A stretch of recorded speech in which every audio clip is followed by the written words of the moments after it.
Good morning, PHS. I'm Jesus Baca. And I'm Nicole Clark with your September 29th, 2016 news. Today we will have the latest and greatest of news and sports, so stay tuned. Today we'll start with our SRT and after-school meetings. There will be a Sunshine Club meeting in room 203 during SRT, Prayer Club meeting in 207, and an FTA meeting in 216.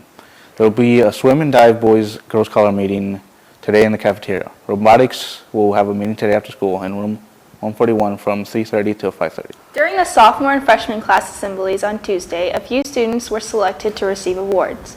These awards are rewarded for students for helping to create a more positive environment at PHS, having perfect attendance, or for showing growth in the areas of academics, attendance, or timely arrivals to class.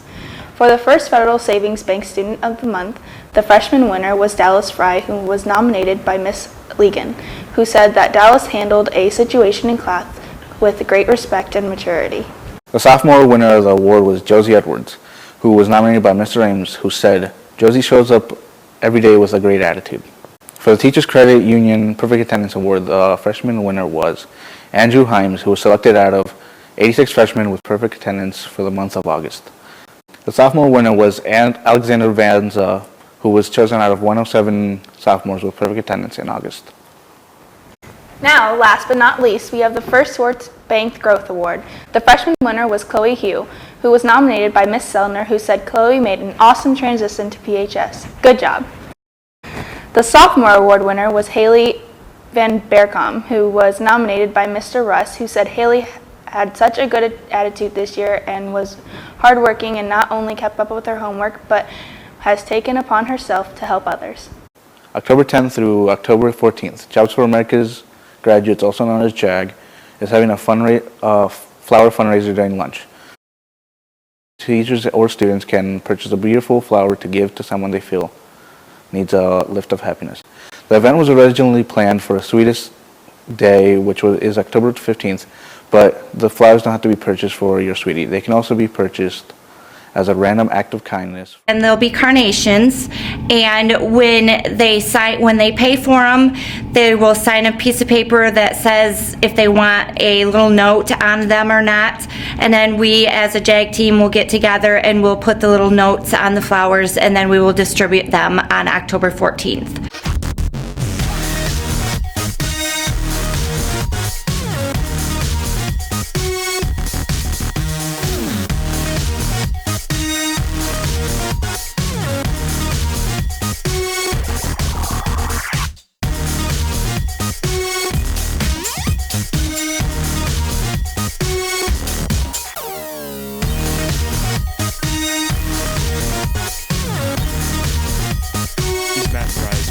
I'm Jesus A. I'm Jesus B. I'm Juan Garcia. I'm Devin Britton. I'm Nicole with PTV Sports. Stay tuned for details. Now, on to some audacious sporting news. Jesus, tell them the rundown for this week. With pleasure, Nicole. Boys tennis team will have their sectional agreement today. Boys soccer team will face Wawasee at home. Girls soccer takes on CMA here at home. The freshman volleyball team will take on Goshen and LaPorte at home. Freshman football will take on Wawasee at home. The varsity volleyball team is on the road in Goshen. Friday night, the Plymouth Rockies hosted an NLC foe Wawasee at the Rock Pile. Wawasee opened the score early in the first quarter, leading 7-0 on the ensuing Rockies possession. Colton Schuler took on an inside handoff and raced 68 yards for the touchdown. The 2-point conversion gave the Rockies a lead at 8-7. The fourth quarter was all Rockies, outscoring the Warriors 10-0, putting the final score on the board 33-16. The win moves the Rockies to 4-2 overall and 3-1 in the NLC. This week, our Rockies will be traveling to Concord to face off against the Minutemen. The Rockies will be hoping to keep their winning streak alive by going for a third straight win. If you get the chance, make sure to travel to Elkhart to support our Rockies. And on Saturday, my co-anchor Nicole Clark and PTV's Matt Risner were on the sidelines covering the Notre Dame versus Duke home game in South Bend. Matt Risner has the recap from Notre Dame Stadium. The media relations department was not only gracious enough to allow PTV access to the press box, but onto the field as well. Notre Dame got off to a hot start with the Deshaun Kaiser keeper into the end zone to give the Irish a 7-0 lead. But things were shaky all day for the Irish, who found themselves behind the Blue Devils, having 3 turnovers and coming close to a 4th on this play. At the end, Duke was on the goal line, but the Irish had a huge stand to limit the possession to just a field goal, which ended up giving the Irish the opportunity to win, but they couldn't seal the deal and lost to Duke 35-38. After the game, Coach Kelly had this to say about what he wants from the team going forward. Guys that have fire and grit, and we had one guy in the entire football team that had emotion and fire. That is Dexter Williams. He's the only one. He's the only one that I saw. One guy. Quarterback Deshaun Kaiser took some accountability of the team's actions today and discussed change to come, and he certainly wasn't alone. I'm going to have to be more verbal. I'm going to have to make sure that I take my job and put a little more effort into it in the sense of the energy side of things. If guys are going to go out there and feed off of me, then I need to make sure that I have the energy that it takes for all 11 guys to go out and play well, not just myself.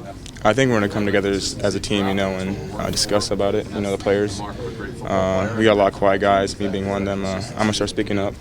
I can't just lead by example anymore, so I'm going to start speaking up. I think that we don't have enough guys that are passionate. I think, everybody is passionate, but it takes more than passion just to win. It really takes that drive from deep in, and I think we have players with passion, but we just need to figure out how to turn that into aggressiveness, and we need to figure out how to turn that into ways for us to win, ways for us to not only compete, but to go out there and dominate. I think that's the idea, is to just keep improving on what the message is. I mean, there's obviously the message can't change. We're 1-3. There's a sense of urgency to get better and change our attitudes and fix what's going on in our football team. The Irish travel to New Jersey next week to take on the Syracuse Orange at MetLife Stadium. I'm Matt Risner with PTV Sports, signing off. Last week, PTV's Trivia Time question was, what is the hardest natural substance on Earth? The classroom that called in the right answer first was Dave McKenzie's room. Photojournalist Juan Garcia and our PTV crew delivered their sweet prize, a couple bags of donuts. Congratulations to Dave McKenzie on his class in winning the PTV's trivia contest. And by the way, if you were wondering what the answer was, it was a diamond. Well, PHS, it's that time of the week once again. It's trivia time. Remember that if your class has already won this month, you can't win again. Now, your trivia question is, what is the most used phone app? If you think you know the answer, call extension 1241 now. Again, the question is, what is the most used phone application? By the way, a few members of our PTV crew are going to be starting to do a bi-weekly podcast discussing movies, TV shows, and music. Make sure to keep a lookout for on YouTube. Well, that's all we have time for this week, PHS. Stay tuned every other week for more serious and outrageous news. Have a good rest of your week, and go Rockies!